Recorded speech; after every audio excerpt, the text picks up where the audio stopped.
یریدون لیطفئوا نور اللہ بافواہہم، یہ چاہتے ہیں، کون چاہتے ہیں؟ جن کا ذکر چلا آ رہا ہے پچھلی 2 آیتوں سے، بنی اسرائیل، انہوں نے، بلکہ 3 آیتوں سے، انہوں نے حضرت موسیٰ کے ساتھ کیا معاملہ کیا، حضرت عیسیٰ کے ساتھ کیا معاملہ کیا، اور اب محمد الرسول اللہ کے ساتھ کیا معاملہ کر رہے ہیں صلی اللہ علیہ وسلم وعلیہم الصلاۃ والسلام۔ یریدون، وہ چاہتے ہیں، لیطفئوا نور اللہ بافواہہم، یہ بجھا دیں اللہ کے نور کو اپنی منہ کی پھونکوں سے، واللہ متم نورہ، اور اللہ تو اپنے نور کا اتمام اور تکمیل کر کے رہے گا، ولو کرہ الکافرون، چاہے یہ کافروں کو کتنا ہی ناگوار۔ اس آیت کی اہمیت کا اس سے اندازہ کیجئے کہ بعین ہی یہی آیت صرف ایک اسلوب کے فرق کے ساتھ سورہ توبہ میں بھی آئی ہے۔ یہاں یریدون لیطفئوا ہے، وہاں ہے یریدون ان یطفئوا، ایک لفظ کا فرق ہے۔ یریدون ان یطفئوا نور اللہ بافواہہم، یہ چاہتے ہیں کہ اپنے منہ کی پھونکوں سے اللہ کے نور کو بجھا دے۔ وَيَأْبَى اللَّهُ إِلَّا أَن يُتِمَّ نُورَهُ، وہاں تھا مثبت انداز میں، وَاللَّهُ مُتِمُّ نُورِهِ، اللہ اپنے نور کا اتمام فرما کر رہے گا۔ یہاں منفی انداز میں ہے، اللہ کو ہرگز منظور نہیں مگر یہ کہ اپنے نور کا اتمام فرمائے، بات تو ایک ہی ہے۔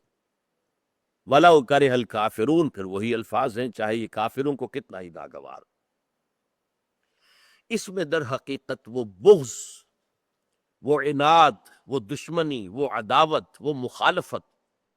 جو یہودیوں کے رگ و پے میں، ریشے ریشے میں سرایت کیے ہوئے، نبی اکرم صلی اللہ علیہ وسلم کی دشمنی، عناد، عداوت، اور امت مسلمہ کی دشمنی، عناد اور بغاوت، اس معنی میں نے بہت سی تقاریر اس زمانے میں کی ہے کہ جو انویزیبل ورلڈ ہے، غیر مرئی دنیا، اس میں جو رول ابلیس اور اس کی ذریت معنوی کا ہے، ابلیس نے ادھار کھایا تھا اسی پر کہ میں آدم کی اولاد کو گمراہ کر کے رہوں، اور یہ قرآن مجید میں 7 جگہ پر آیا مذکور، قصہ آدم و ابلیس۔ اسی طریقے سے یہود، وہاں بھی وجہ کیا تھی؟ اس کی انانیت کو دھکا لگا تھا، اس سے پہلے اس کا بہت اونچا مقام تھا، اپنے عبادت اور علم کی بنیاد پر وہ فرشتوں میں شامل تھا، حالانکہ جن تھا، اور فرشتوں کا بھی کہتے ہیں معلم الملکوت، فرشتوں کا بھی معلم تھا، استاد تھا، لیکن خلافت عرضی اللہ تعالیٰ نے آدم کو عطا کر دی، وہ ٹھیس لگی اس کے، وہ جو آبگینہ تھا اپنی عزت نفس کا، اپنی انانیت کا، چنانچہ یہی بات اس نے کہی کہ انا خیر منہ، میں اسے سجدہ کیسے کروں، میں تو اس سے بہتر ہوں۔ خلقتنی من نار وخلقتہ من طین، اے اللہ تو نے اس کو تو بنایا ہے مٹی سے، کیچڑ سے، سنے ہوئے کیچڑ سے، اور مجھے بنایا آگ سے، کیسی لطیف شے ہوتی ہے، تو میں بہتر ہوں، انا خیر منہ، میں اس کے سامنے سجدہ نہیں کر سکتا، بس راندہ درگاہ ہو گیا۔ یہی مسئلہ یہود کا ہوا، 2000 سال سے ایک پوزیشن ایک قوم کو ملی ہوئی تھی، اللہ کی نمائندہ قوم، اللہ کی شریعت کی حامل، توحید کی علم بردار، اس میں کوئی شک نہیں، توحید کو یہودیوں نے برقرار رکھا ہے۔ قرآن مجید میں صرف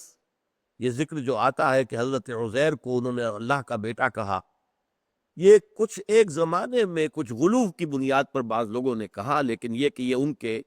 مسلمہ عقائد میں مستقل طور پر بات شامل نہیں ہوئی، جیسے کہ عیسائیوں میں شامل ہوئی ہے کہ حضرت عیسیٰ کو انہوں نے خدا کا بیٹا قرار دیا، وہ معاملہ نہیں،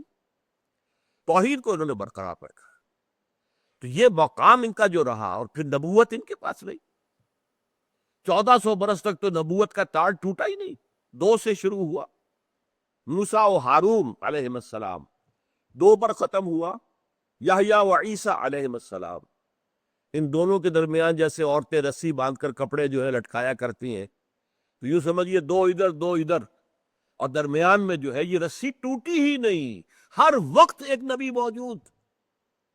بخاری کی روایت میں حضور کے الفاظ ہے کلما ہلک نبی خلفہ نبی، جیسے ہی کسی نبی کا انتقال ہوتا تھا دوسرا نبی اس کی جگہ لے لیتا تھا۔ اتنی بڑی قوم، لیکن اللہ کی مشیت، اللہ کا فیصلہ، اللہ نے اپنی آخری رسالت، آخری نبوت، رسالت کاملہ، نبوت تامہ، ختم المرسلینی، یہ اس کا تاج جو ہے وہ رکھ دیا محمد الرسول اللہ صلی اللہ علیہ وسلم کے سر مبارک پر، جو کہ یہودی نہیں تھے، اسرائیلی نہیں تھے، اسماعیلی تھے، حضرت اسماعیل کی اولاد سے تھے، امیین میں سے تھے، جن کو یہ حقارت کے ساتھ کہتے تھے امیین، ان میں لہذا وہی ان کی انانیت جو ہے